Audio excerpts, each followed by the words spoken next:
안녕하세요.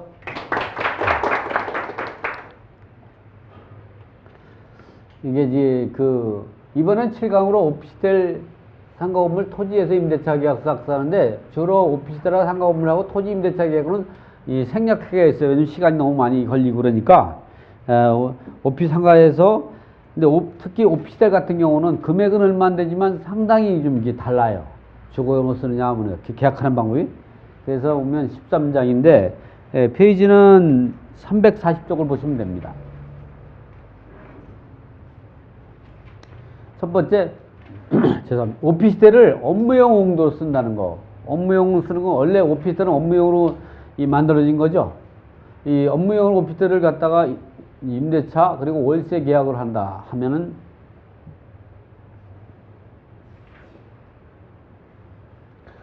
우리가 왜 임대차 조건을 업무 용도로 사용하는 조건이다. 이 오피스텔은 잘 들어보세요. 이 오피스텔은 소유자 주소연이 다주택자로 주거 용도로가 아닌 업무 용도로만 사용하는 조건으로 임대 조건을 내세워 이소령 임차인이 전입신고를 하지 않는 조건으로 보증금 2천만 원에 월세 60만 원을 임대하는 조건으로 임대차 계약서를 작성했다. 이렇게 주민등록을 전입신고를 안 하면 이 사람이 주거용으로 사용한다고 할 수가 없죠. 이럴 때에는 나중에 팔더라도 주택수에 포함이 안 돼, 본인이. 나중에 본인이 비과세 받을 수가 있어요. 근데 이럴 때 사실은 조심해야 되는 게, 이러한 주택임대차보호법이라든가 또는 특히 세법에서는요, 이 형식상 대항 요건을 갖고 보는 게 아니에요. 실질적으로 거주 용도로 쓰면은 주거용으로 봐가지고 양도세, 비과세 못 받을 수 있어요. 그거를 누가 밝혀내느냐, 그건 문제가 있겠지만 우리가 원칙을 알고 편법을 쓰는 거죠. 이게 보면 누구나 봐도 주거용도로 사용했다 그러면 세무서 직원이 와가지고 했다 면 이거 비과세 못 받을 수 있어요. 근데 그렇게 고양이 앞에 목에다가 방울을 달 사람이 없을 거라는 얘기죠. 그래서 이런 얘기를 하는 거죠. 지금 제가 얘기했던 거하고 반론을 필 분도 있거든요. 여러분은 반론 필 정도는 아닌 것 같은데 반론 필 수가 있거든요. 그래서 제가 그런 얘기를 해드리는 거예요.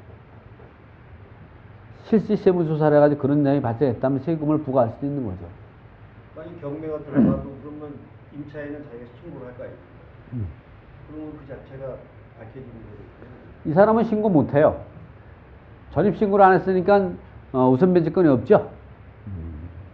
그리고 뭐 이런 경우는 보증 얼마, 월세 얼마니까 크게 뭐 개의치 않아요. 왜냐면 몇 달 동안 경매 들어가면 월세 안 내니까 뭐 그 돈이 그 돈이죠. 뭐 500에 얼마, 1000에 얼마니까 개의치 않아요. 네. 어쨌든 주거나 알아두면 좋은 내용.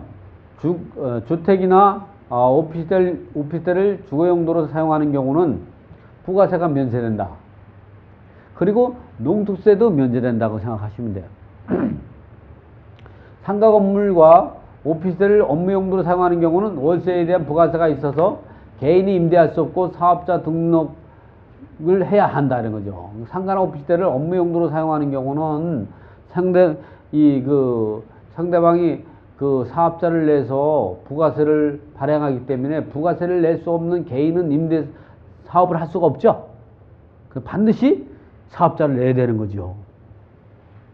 업무용 쓰면. 이번에는 오피스텔을 업무용으로 계약하는 사례이다.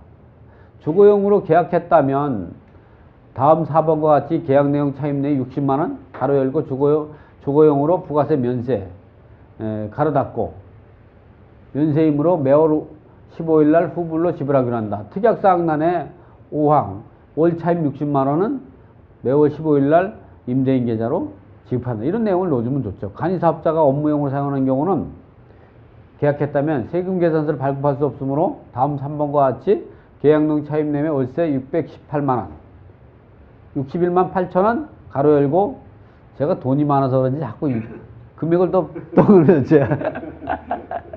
저는 6만원 하는데 600만원 하는 데가 많아요. 이게 또.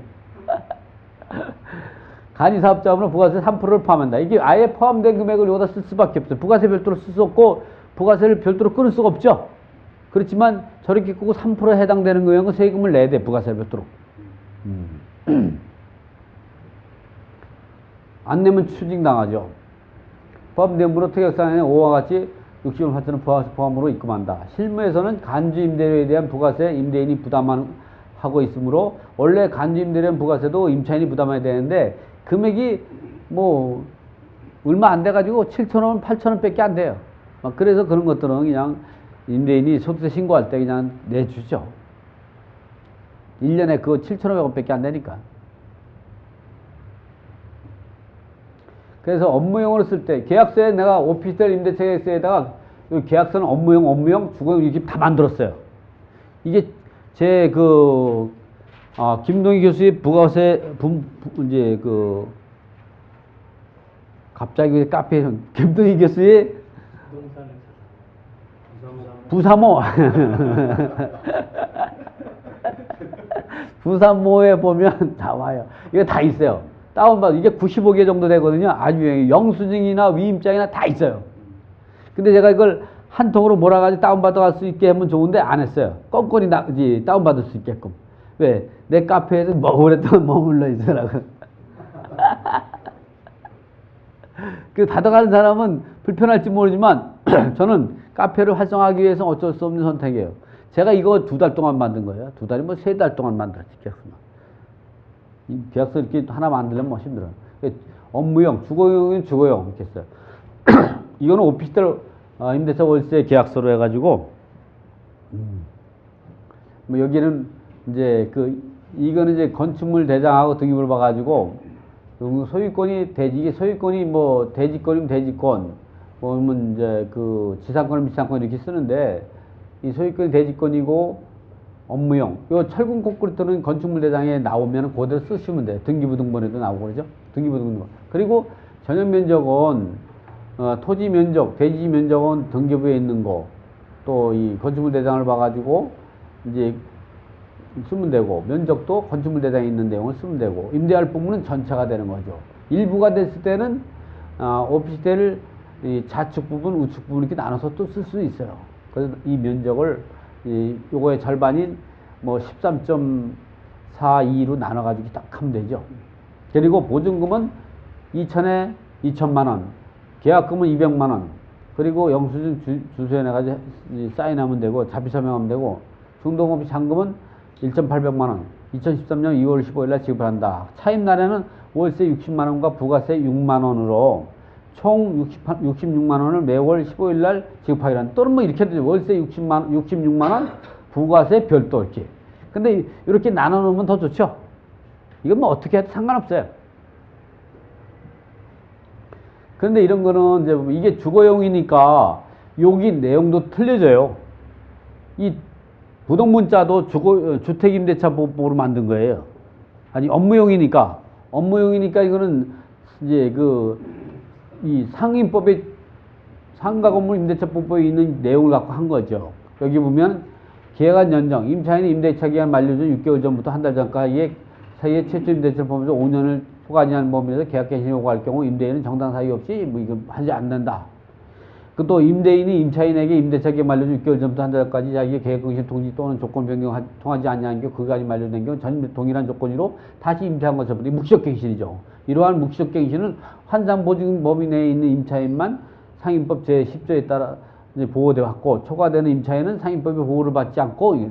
이 내용을 왜 계약서에 놓냐면, 사실은 우리가 이제 계약서를 쓰고 나서 이런 내용을 한번 읽어봤을 때, 이 내가 계약 묵시적갱신 대상이 되냐, 계약갱신 대상이 되냐, 어떤 이런 내용을 한번 읽을 수 있는 기회를 주기 위해서 제가 기간의 연장은 특히 상가 같은 경우는 이렇게 만들어 놨어요.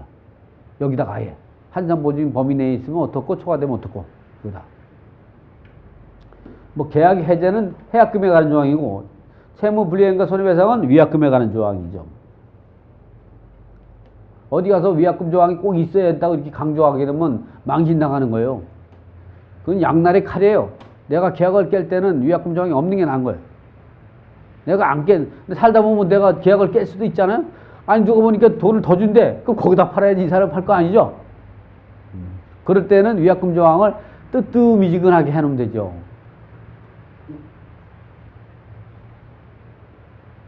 제가 이 신의성실 조항도 넣어놨어요. 없는 건데. 여기 상위법에 적용되어 있기 때문에 임대인은 계약 3기 이상의 차임액에 달해야 할 때 연체하거나 이럴 때는 이제 계약을 해지할 수 있다. 근데 업무용 오피스텔도 주거용으로 상하면 또 달라요. 특약사항은 보면 특약사항은 위 오피스텔은 계약 시 현실적 상태로 임차인을 인도한다. 위 계약은 임대인이 업무용도로 임대하는 조건으로 임차인과 합의했고 그에 따라 임차인은 건물 인도와 동시에 사업자 등록을 마치고 임대차 기한 동안을 유지해야 한다. 위 계약은 이 사람이 사업자 살아야 되는데 전입신고를 해버리면 주거용으로 돼버리는 거예요. 그럼 어떻게 해요? 갑자기 2주택이 되는 거예요. 비과세 못 받아요. 그러니까 이런 건 심각하게 우리가 짚고 넘어가야 되는 거예요. 오피스텔 같은 경우는. 위 계약은 임대인이 2010년 설정 하나은행을 채권 채고 이걸 7천만 원은 승계한 있는 조건에서 임차하는 이로 한다. 임차인은 월차임 66만 원 부가세 포함하면 매월 15일 날 임대인의 계좌로 지급하기로 한다. 후불로 지급한다. 후불로 입금한다. 후불이죠. 월세는 후불입니다. 임대인이 체납한 세금을 확인하기 위해서 잔금 국세 완납증이 한다. 또 장기 수선 승낙하면 임대차 기간 동안 임차인이 부담하고 계약이 종료하면 임차인이 요런 내용으로만 계약서 쓸 때 요것만 그대로 보고 쓰시면 큰 문제 없어요. 이거보다 더 아름답게 쓰려고 하다가 사고가 터집니다. 제가 책을 쓰기 전에 계약에 대해서는 변호사라고 했어요. 제가 별명이. 그때는 변호사라고 별명 받으면 굉장히 영광인 줄 알았는데 지금 변호사라고 얘기하면 별 영광 같지 않아요. 조금만 누구든지 다 하면 변호사보다 나을 수 있어요. 근데 이걸 간이사업자가 업무용으로 오피스텔 쓸 때 이게 우리 선생님하고 맞겠네. 이거는 자 이거 볼까요? 서울시 구로구 개봉동에 한 사람 오피스텔 제305호를 주거용으로 임대차 계약서를 작성하는 방법에 대해서 살펴보자. 이 오피스텔은 중소기업 중개업소의 소개로 소유자 성인명에 임차하고자 하는 우선명이 지적한다. 이 작성 방법은 되지만 차임란에 월세와 부가세를 기재할 때 월세에 간이사업자를 부가세 3%를 포함하고 있는 겁니다. 근데 여기서는 보면 이게 이제 이게 잘못됐죠? 하나가 뭐가 여기서 보니까 이 주거용이라는 게 오타가 생긴 거죠? 업무용이라고 해야죠, 업무용. 여기 오타가 생겼네, 업무용. 주거용이 아니라 여기, 업무용. 페이지가 잘 안 보이시죠? 페이지가 몇 페이지냐면은 354. 354 쪽에 보면, 요게 업무용이, 이게 위에도 제목도 업무용이잖아요. 업무용. 이게 주거용이면 부가세가 없어요. 주거용 오피스 때는 간이사업자 안 하고 그냥 개인으로 해도 상관없어요. 할 때, 업무용으로 쓸 때, 이제 계약할 때 보면, 이 업무용으로 돼 있죠? 이 업무용 아니면 큰일 날 뻔했네. 업무용. 근데 여기 보면, 다른 거 뭐고, 월세 41만 2천원 정, 가로 열고 간이사업자로 부가세 3%를 포함된 금액임. 매월 30일 지급하기로 한다. 다른 건 이하 동문 이렇게 나가면 되고, 특약조항에 보면은, 위 계약은 임차인 임대에서 2000년 우리선행에서 하기로 한다. 임차인이 월 41만 2천원은 간이사업자로 부가세 포함된 매월 15일에 계좌로 지급하기로 한다. 또 장기수당조합, 또 관리비, 계약이고 이런 건 뭐 다 같으네요. 이번에는 주거용으로 오피스텔 사용하는 경우를 보면 주거용 오피스텔을 계약하는 거거든요. 여기는 오피스텔에다 옆에다가 주거용만 바꾸면 되는 거예요. 이게 업무용으로 바꾸면 되죠? 이게 제가 다 만들어 놨어요. 여기 보면 요 내용은 건축물 대장을 갖고 하면 되는 거예요. 그렇지만 건축물 대장도 틀릴 수가 있죠? 그러니까 어떻게 해요? 등기부등본하고 건축물 대장하고 일치가 되는지 꼭 확인할 필요가 있어. 그리고 틀리면 건축물 대장이 우선하는 거예요. 그리고 한번 확인할 필요가 있죠?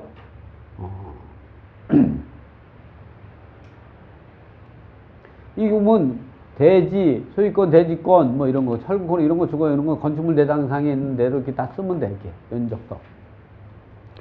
여기 보면 월세 50만 원 정, 가로 열고 주거용으로 부가세가 면세, 매월 30일 날 지급하기로 한다. 이렇게 되는 거죠. 그리고 특약사항을 보면요. 기간 연장을 봐요. 아까는 같은 오피스텔인데 이 기간 연장을 상위법에 적용을 받게끔 썼는데 이건 주택임대차법에 적용을 받게끔 만든 거죠. 보시면 임대인은 임대차 기간이 끝나기 6개월 전부터 한 달 전까지, 임차인은 한 달 전까지. 왜냐하면 상위법은 임대인이나 임차인 이 규정이거든요. 임차인에게 한 달 전은 주택이에요. 계약 해지 사표시나 계약이 변경 없으면 묵속갱신이고 전대통 자동 갱신된다. 임대인차 계약에 의한 재계약이 종전 계약대로 계약 내용 변경해서 할 수 있다. 약정 개시, 이게 약정 개시 내용이고요. 그리고 또 이 계약의 해지 내용을 보면 달라요. 임대인은 임대차 기간 동안 임차인을 2기 이상 차임을 연타로 연체하거나, 이 아까는 오피스텔인데 업무용 오피스텔이기 때문에 3기로 돼 있지만 이건 2기로 바꿔놨죠. 이게 제가 엄청 신경 쓴 겁니다, 이거. 특약사항에도 보면, 여기 보면, 이 계약은 임대인이 주거용 용도로 임대하는 조건으로 임차인과 합의했고, 그에 따라 임차인은 입주와 동시에 전입신고를 마치고, 임대차 계약 동안 계속, 이제 그 업무용으로 쓰지 말고 주거용으로 사용해야 한다. 왜? 이 사람은 이거 하나밖에 달랑 없어요. 그러니까 2년만 가지고 있으면 거주하지 않아도, 간접 점유하고 있어도 비과세 받잖아요. 9억까지는. 이 사람은 이거 갖고 비과세 받으려고 하는데 이 사람이 이제 그 퇴거를 해버리면 어떻겠어요. 업무 용도로 쓰면은 이게 상가건물 임대차법으로 봐서 비과세 못 받죠. 그런 부분들을 얘기하고 있는 거예요. 임차인은 월세 50만 원 주거용으로 면세 155일 날 계좌로 입금한다. 뭐 이런 부분들이 뭐 있고.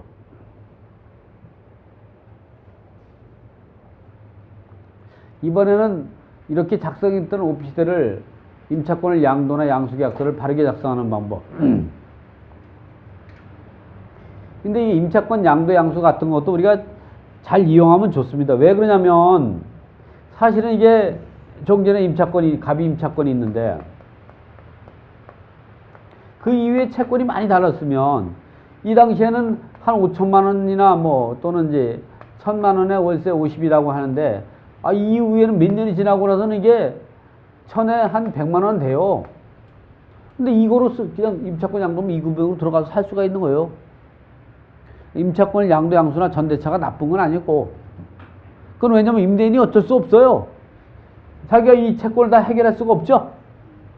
임차인한테 안 맞는 것만 해도, 매를 안 맞는 것만 해도 다행이죠. 가만두겠어요? 여러분 같으면 가만 안 두고 쫓아가서 그냥 뭐라도 하나 비틀죠. 여기 있는 분 충분한. 근데 이렇게 양도받아가 이렇게 한다는 것만 하면 다행이죠. 이럴 때에 전 임대인이 임차권을 양도하기 전에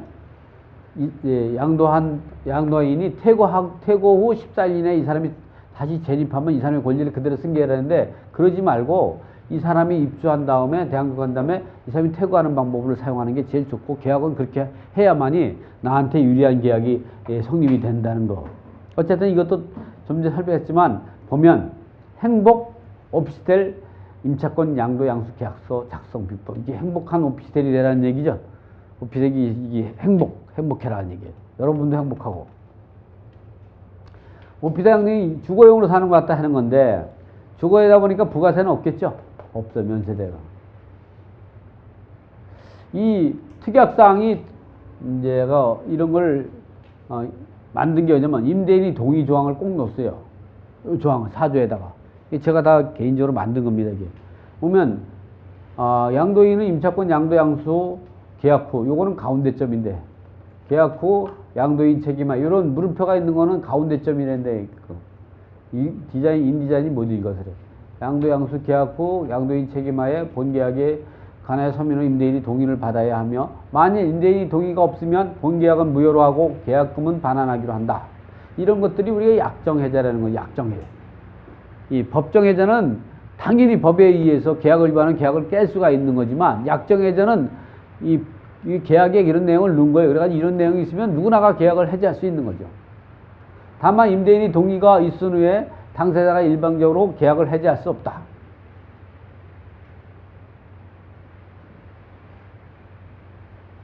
다른 건 이하 동문 같네요. 그래서 그리고 여기 밑에다가 이게 더 들어가요. 3. 양도할 임차권에서 소유자와 임대차의 계약 내용. 소유자의 인적사항, 임대차 관계. 소유자의 인적사항은 임대인에 대한 인적사항이 되는 거죠. 왜냐면 임차권을 양도하니까. 그리고 임대차 계약 기간은 2천만 원인데 월 차임은 50만 원이요. 주거용으로 면세되고 임대차 계약은 2014년 1월 30일부터 2015년 1월 29일 기간에 있고, 이런 내용을 보면 여기 내용은 되고 양도인이 퇴고 14일 이내에 주민등록과 주택인도를 마치면 양도인이 대항력과 우선민을 승계한다. 따라서 양도인이 권리를 보호하기 위해서 양도인이 입주하기 전까지 대항력을 퇴거해서는 안 된다. 이때는 양도인이 퇴거해버리면 잃어버리죠. 물론 14일 기간은 갖추면 되겠지만 그러지 말고 그냥 양수인이 입주하기 전까지 양도인 퇴거하지 못하도록 하는 게 좋아요.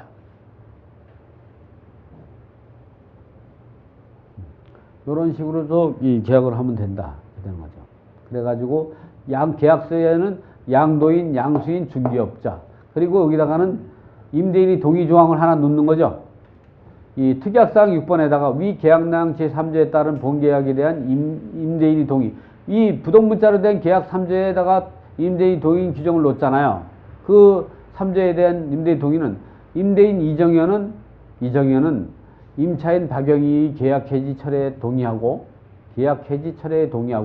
처음에 계약을 해지를 했어요. 근데 임대인이 돈을 안 주는 거야.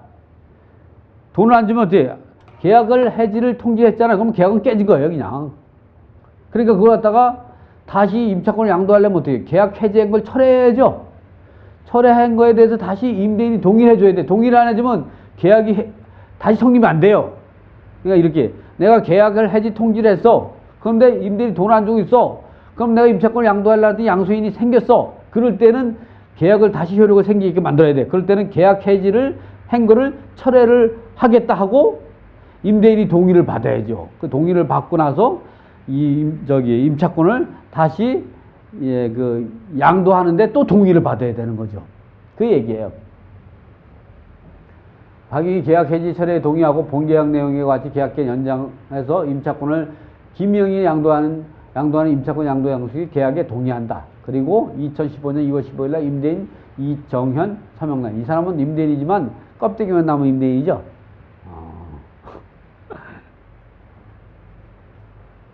그래서 양도인, 양수인, 중개업자에서 사인하면 되는 겁니다. 이번엔 전대차 계약서를 올바르게 쓰는 방법.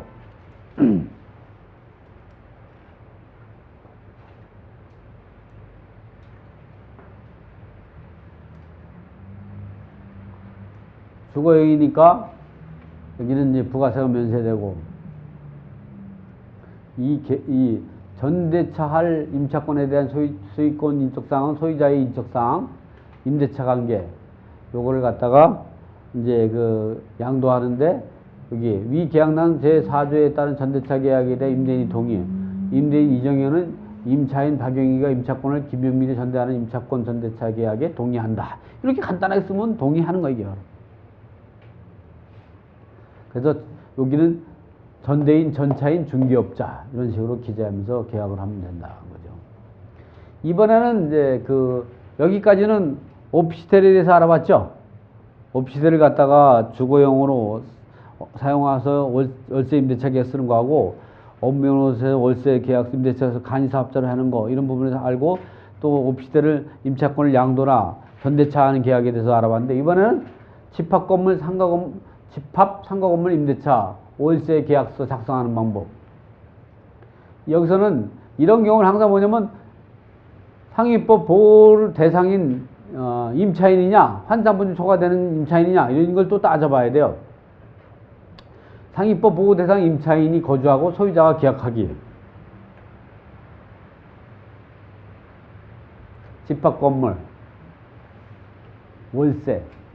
그럼 요거는 이제 건축물 대장에 있는 내용을 기재하고, 그렇다고도 등기부하고 일치되는지를 한번 확인할 필요가 있고, 그다음에 이제 그 보증금 4천만 원, 계약금 400, 중도금 없고 잔금 3,600만 원, 그리고 차입난에는 월세 70만 원과 부가세 7만 원으로 총 77만 원을 매월 4일 후불로 지급을 하기로 한다 할 경우, 영수자는 계약금 받은 이수만 하고 자표 설명하면 되고요. 뭐 기간 연장 같은 경우는 상위법이 적용받으니까 그 내용을 넣었고요. 이런 경우는 특약사항은 이 상가계약은 현시설 상도로 임차인에 인도하기로 한다. 다만 임차인이 입주하기 전까지 일종 근린생활시설을 2종으로 사용하고 그 비용은 임차인과 공동으로 부담. 이게 참 상가임대차 같은 경우는 어떤 게냐면 업종 제한이 있는지를 또 확인해야 되지만 이 그 다른 제한이 있는지를 봐야 돼요. 왜냐면 이게 2종에서만 할 수 있는 그 업종이라고 그러면 1종을 2종으로 상향하는데 돈이 좀 몇십만 원 들어가요.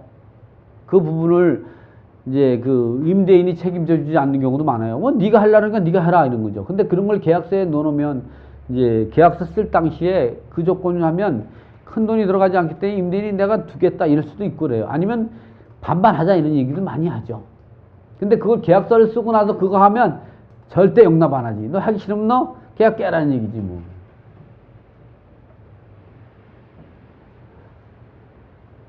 이 상가는 2006년 2월 1일 등기부에 설정된 우리은행 응자금 채권 채권액 8,400만 원, 채권원금은 7천만 원이 있는 상태에서 계약하기로 한다. 이 상가는 계약 시 영업할 업종 제한이나 업종 제한, 이 동일 업종 금지하는 게 많아요. 저기 그 교화 신도시에 보면 건물이 아주 커요. 아주 큰데 3층에 미용실이 있는데 1층에 미용실 하는데 그걸 못하게 하는 거야.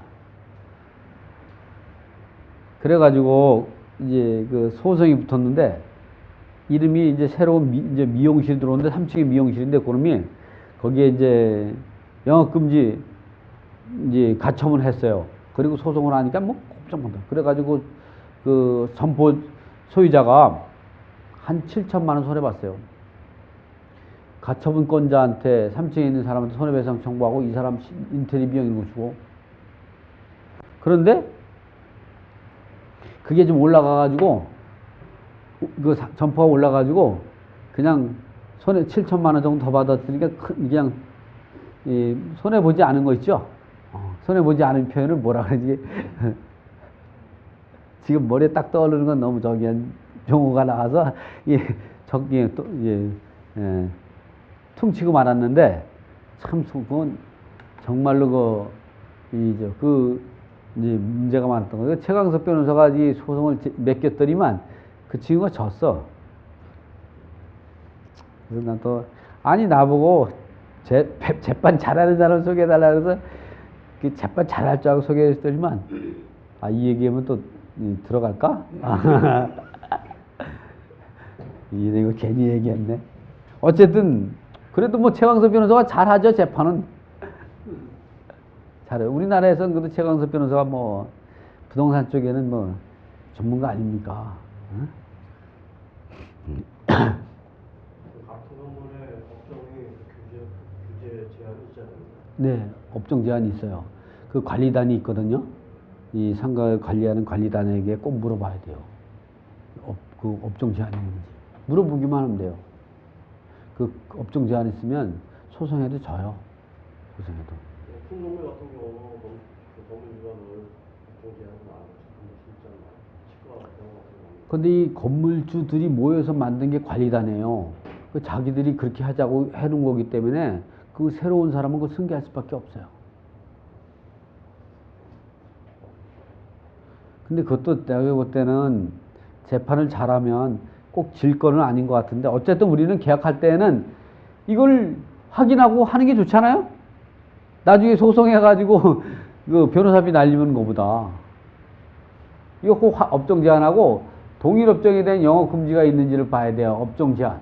이 업종 제한하고 동일 업종에 대한 영업 금지가 있는지를 확인하고 계약 후 확인하기로 이런 걸 근데 계약할 당시에는 확인할 수가 없으니까 이 계약하고 확인해서 이런 것들이 있으면 아무 조건 없이 계약을 깰 수 있다. 이런 조항을 넣어놔야 된다는 거예요. 그게 나한테 유리한 계약이 될 수 있다는 거죠. 응? 나한테. 그러니까 여러분이 그냥 혼자서 계약서 쓰지 말고 이거 보고서 그냥 참고해서 다시 써요. 그리고 여러분이 이거보다 더 좋은 계약을 써. 원래 카피하는 사람이 더 잘하지 않나요? 카피하는 사람이? 다른 거는 뭐 같은 내용이니까 넘어가겠습니다.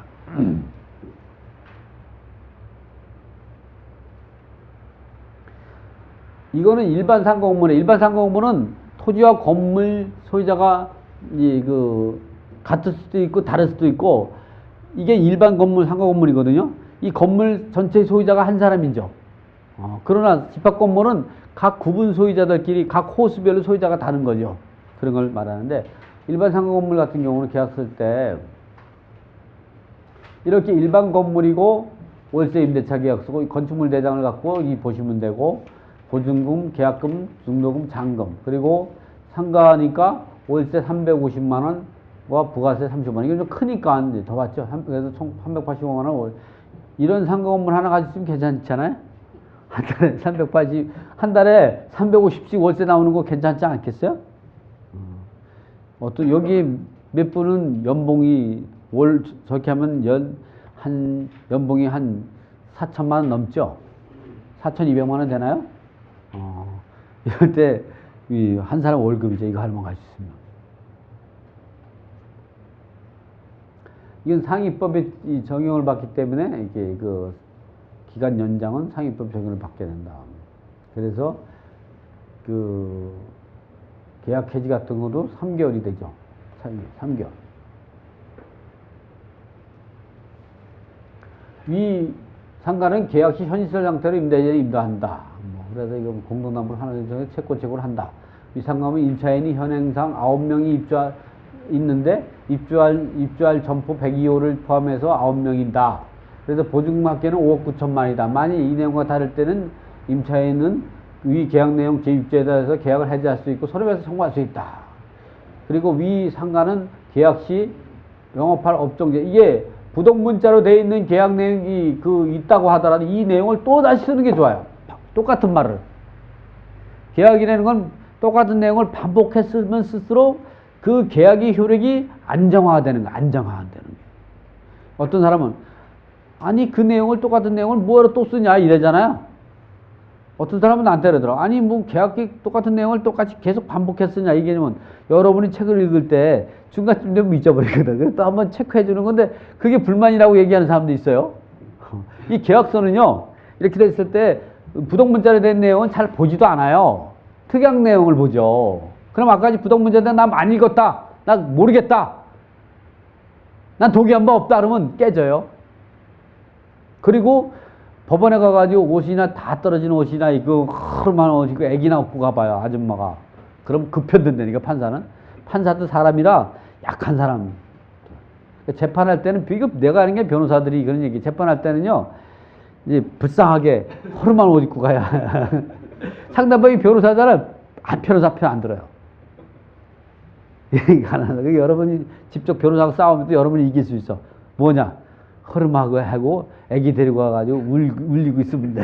그러면 빨리빨리 나가라 그러지. 제가 판사님이라도 그럴 수밖에 없을 것 같아. 그래서 재판할 때 우리가 나홀로 소송할 때 우리가 집안 재송하잖아요. 그럴 때 옷 적혀 있고 뭐 이렇게 멋있게 가면 안 돼요. 그냥 자다가 허름하게 불쌍해 보이고 참 저는요 재판에 제자도 모르는데 참 어떻게 할지를 모른다고 사실은 이게 제가 지금 보면 죽고 싶은데 죽지도 못하고 지금 하루에도 10번 죽고 싶은 생각이 많습니다. 이러면요 재판이 이겨요. 상대방이 변호사라도. 그럼 상대방 변호사를 아무리 말을 잘해도 판사가 도와주려면 못 이기는 거예요. 판사가 도와주면요. 그러니까 이 법원에 가서는 예를 들어서 벌금이 뭐 200, 300 되는 데에서는 큰소리 쳐도 되죠. 그러나 벌금이 뭐 몇 천만 원 나오게 된다든가 또는 형사처분을 받는다든가 이럴 때는 최소한 낮춰야 돼, 나를. 근데 뭐 200, 300이면 큰소리 치고 아이 그거 내버리고만 하잖아. 근데 그거 좀 자기 목소리를 낮추면요 뭐 3, 40만 원 내도 되는데 자기 뭐 자존심 키우고 10배 뭐 더 내는 거예요. 뭐 그 돈 많은 사람은 돈지랄 하는 거지. 이건 뭐라 그랬어요. 그건 판단은 여러분이 하세요. 됐으면 재판은 자기를 낮출 필요가 있어요. 이번에는 이제 우리가 이제 권리금이 있는 계약서를 쓰는 거죠. 그래서 이제 임대차 계약서하고 권리금 계약서하고 상가 임대차 계약서 같이 쓰는 거죠. 그 내용은 제가 한번 자세히 읽어봐 드릴게요.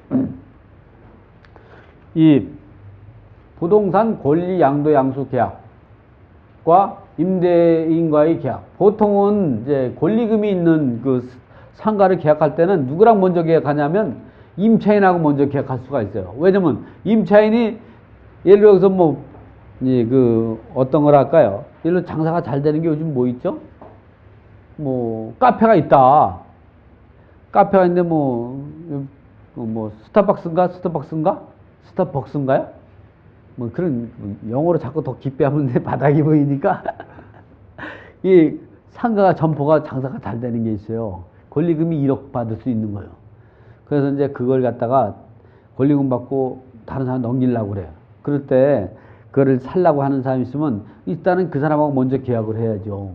그 사람 임차인이 집주인하고 만나게 안 해주죠. 그 사람하고 계약을 한 다음에 집주인하고 또 계약을 해야 되는 거예요. 그러나 잔금을 치를 때는 또 반대로 해야 되는 거예요. 잔금을 임차인한테 먼저 주게 되면 얘가 바꾸서 임대인하고 본계약할 때 잔금을 치르는 계약하고 이전을 받는 데는 협조 안 해요.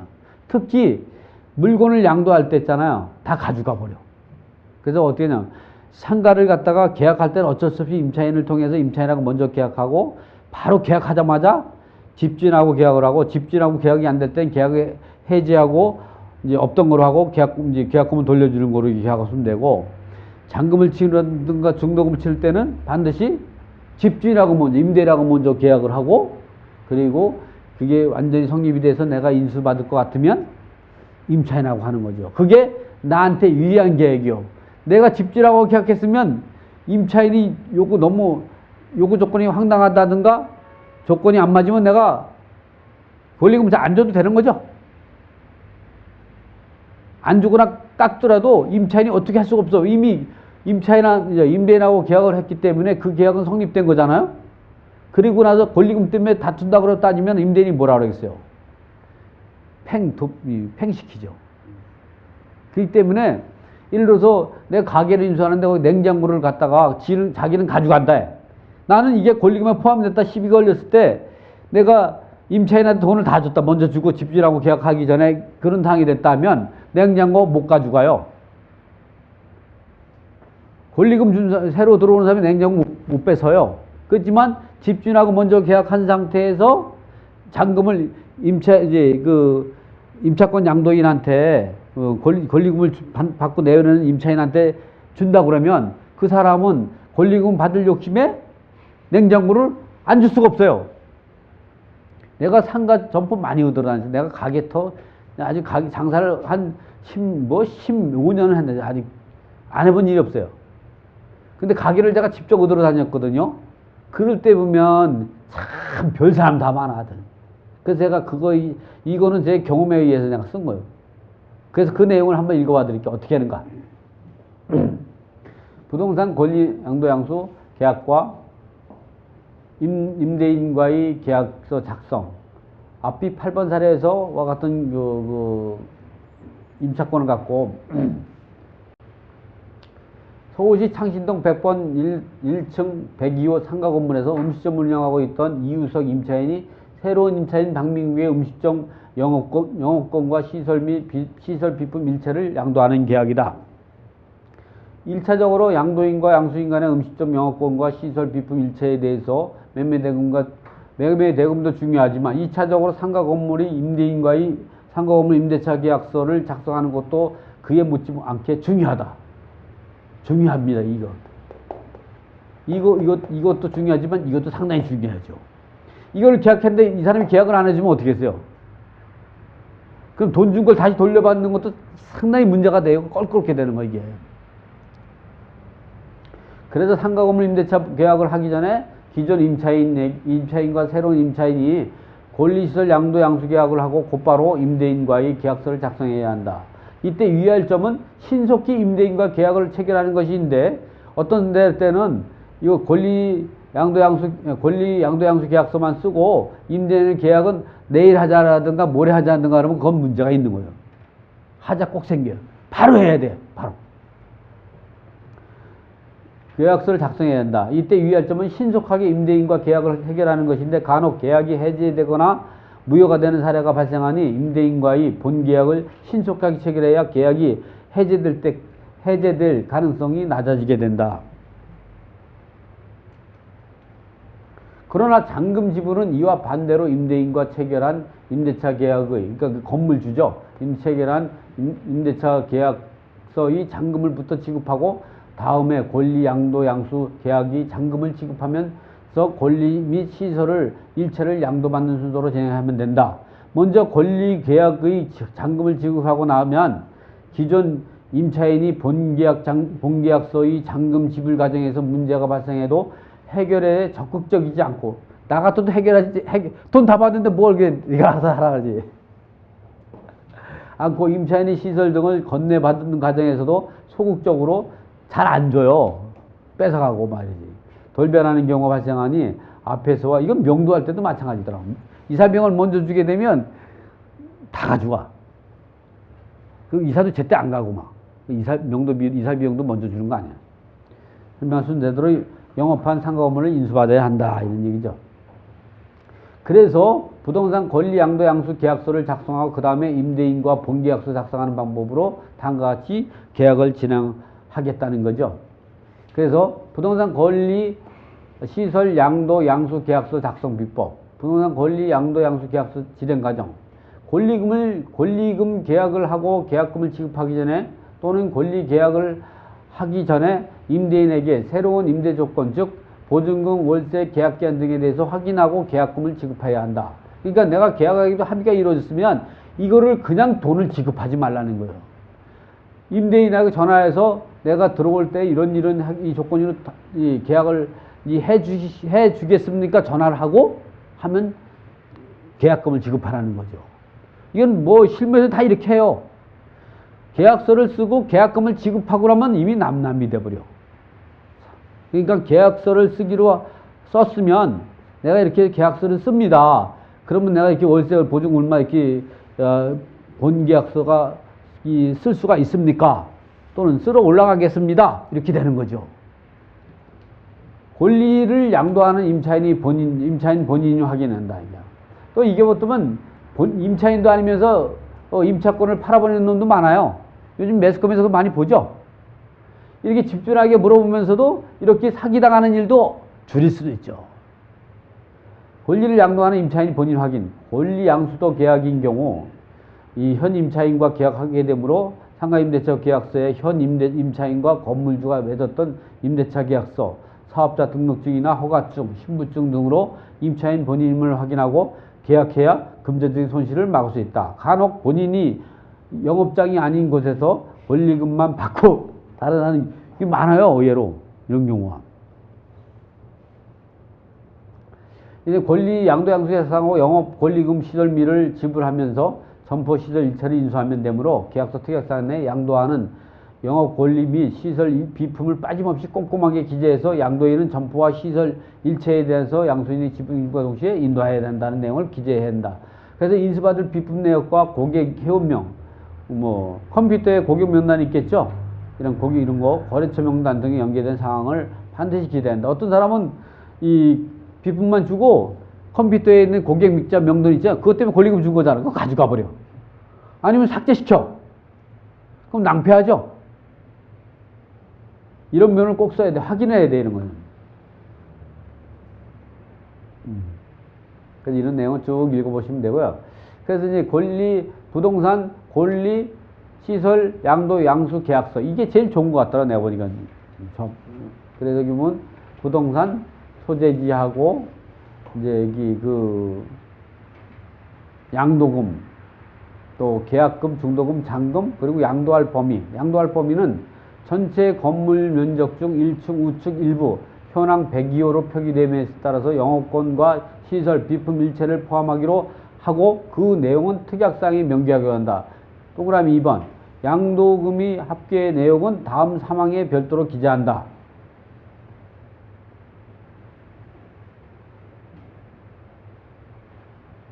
여기 보면죠. 양수인이 동일 업종으로 영업을 하는 경우 양도인은 사업 승계 절차 시 행정지사 협력과 필요한 서류 등을 제공한다. 다만 양수인이 현 업종이 영업 승계가 불가능할 경우 본 계약은 무효로 하고 지불한 금전은 반환한다. 가로 열고 계약 실무에서는 권리 계약서를 작성 후 해당 관공서에서 승계에 대한 확인을 절차를 거쳐가지고 이상이 없으면 임대인과 본계약 체결을 하기로 한다. 이런 얘기죠. 양수인이 본 동일 업종이 아닌 타 업종으로 전환하기 위해서는 양도받는 경우 그 영업할 업종을 관공서의 규제나 동일 업종 제한 이런 것들이 있는지를 확인하고 계약한다. 이런 내용을 쭉 읽어보시고 양도 양수 계약서를 쓰면 돼요. 권리 양수도 계약서죠. 그래서 양도인, 양수인, 중개업자 이런 계약서를 쓰고 나가지고 이러한 계약서를 앞에서가 쓰지만 이렇게 쓸 수도 있어요. 이렇게 쓰는 경우도 있으니까 이렇게 쓸 때 저럴 수도 근데 앞에 게 제일 많이 써먹는 방법이고 이런 방법을 쓰기도 하고 그래요. 그 다음에 이제 내가 그 권리금을 주고 이 인수하는 비품 목록을 이렇게 꼼꼼하게 적어야 돼요. 이렇게 안 적으면 어떻게 하냐면 그 다음 인수 못 해요. 그 다음에 임대인과 상가강 임대차 이게 본계약을 하는 거죠. 임대인하고 아까는 임차인하고 권리 양수도 계약서를 쓴 거고 요번에는 그 건물주하고 임대차 계약서 쓰는 거죠. 써서 승계를 받게 되는 거죠. 이렇게 쓰고 그 계약금을 지급하고 그리고 그 잔금 지급은 반대로 이걸 잔금 지급하고 나머지 앞에서 했던 권리양수도 계약서에 잔금을 지급하는 형식으로 반드시 해야 된다. 그리고 권리양수도 계약서를 쓸 때는 반드시 이 계약서를 읽고 해라. 여기 본책에는 법무부에서 이 발행한 이 권리양수도 계약서도 있는데 그 실무에 별로 의미가 없는 것 같아서 내가 책에는 넣었는데 오늘 강의하는 데 빼버렸어요.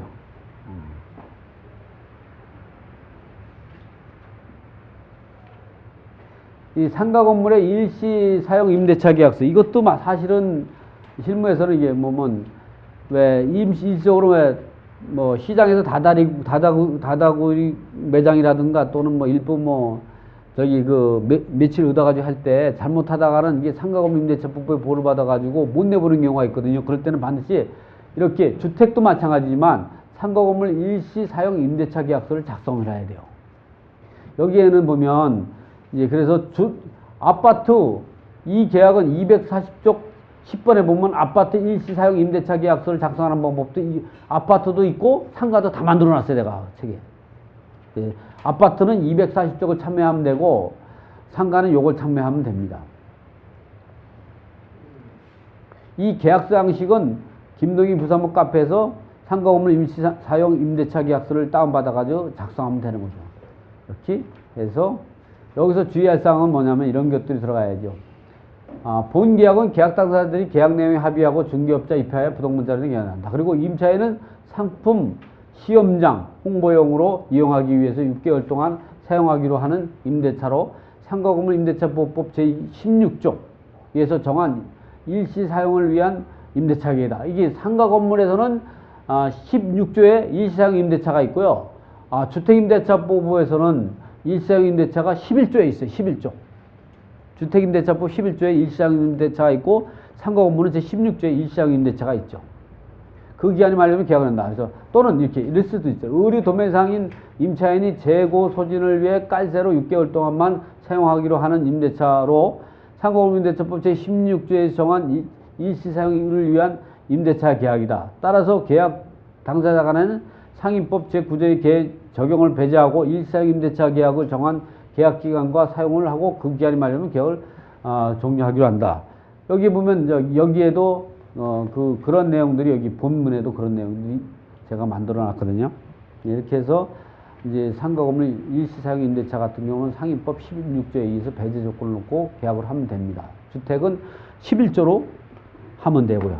요 강의는 요거로 마치겠습니다. 수고했습니다.